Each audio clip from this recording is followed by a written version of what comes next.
Hey everybody, AC here, and welcome back to another episode of Man-Gust Volume 3. This time, we are talking about number 14, How to Treat a Lady Knight Right. Now, this one is a completed manga. The manga is finished, and it is a fantasy rom-com.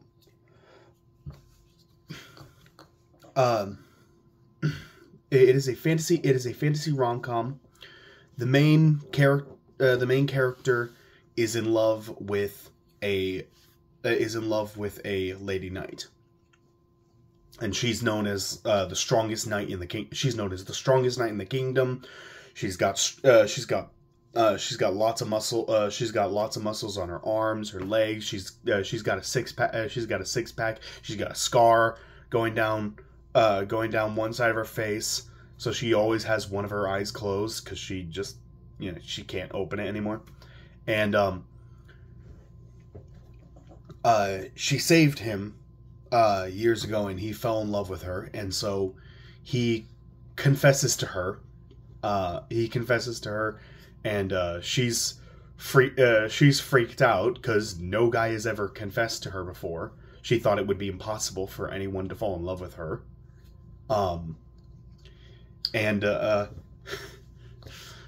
She points out how muscular she is and how she's not feminine at all. And this dude straight up tells her that he has a muscle fetish. He has a muscle fetish, and he has a muscle fetish. He's straight with a muscle fetish, and so he loves girls with muscles.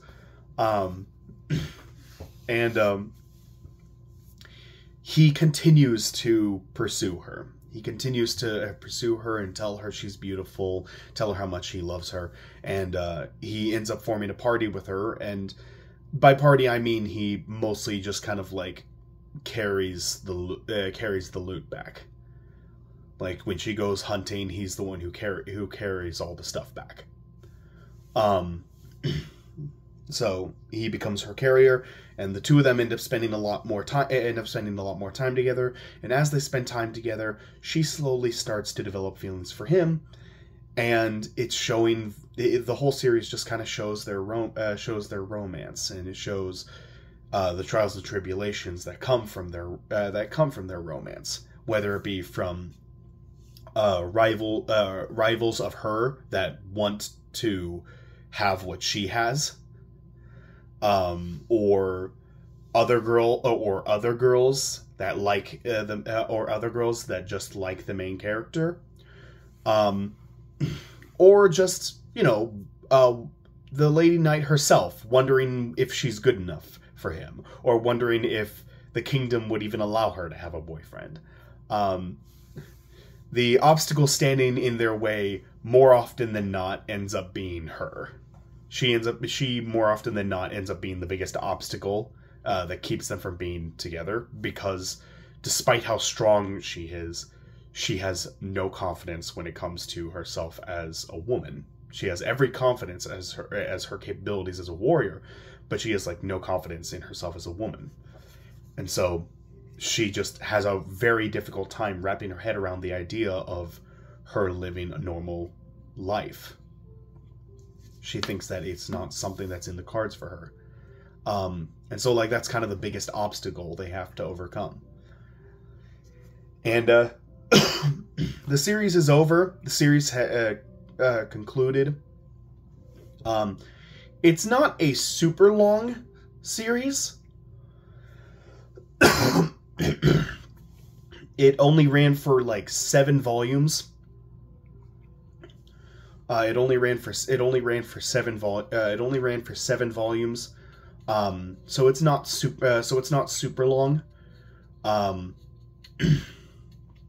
Honestly, the whole series could be wrapped up. The whole series could be wrapped up in about 14 episodes. If it got an anime adaptation, the whole thing could wrap up in a single season of 14 episodes. But I do think that it still deserves it. It is a wonderful story. It is a wonderful story. And you know what? We need more rom-coms where the main love interest is a super strong buff woman. We need more rom-coms like that. We got Tomo-chan.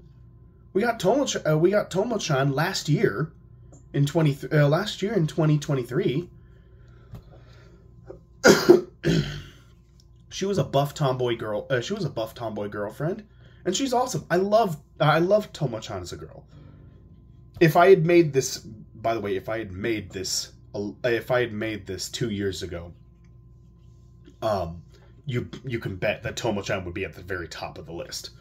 But since she's already got her anime, that's actually the one that's actually the anime that inspired this series here. If Tomo-chan can get an anime, what else can get an anime? So,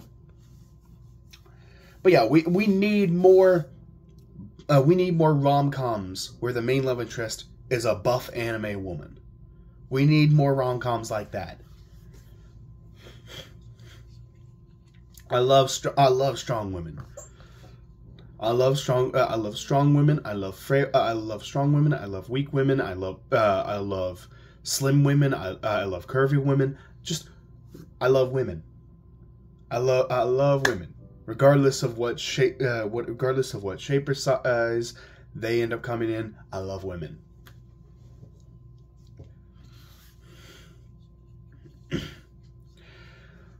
But yeah.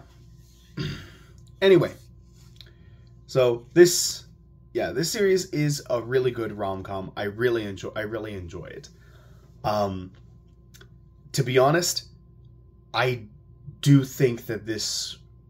I honestly, I had a hard time putting it down this low because I really do love this series. It is a fantastic series. I had a hard time putting it down this low. The only reason it's down this low is because I personally want to see anime adaptations of others more. I had a really hard time choosing between this and the number 13. This and the number 13, I had a hard time choosing between the placements of those two. But when I put up my number 13, I'll explain why that one's at number 13. But in any case, that's all I got. So, thank you all so much for watching, and I'll see you all in the next one. Take care.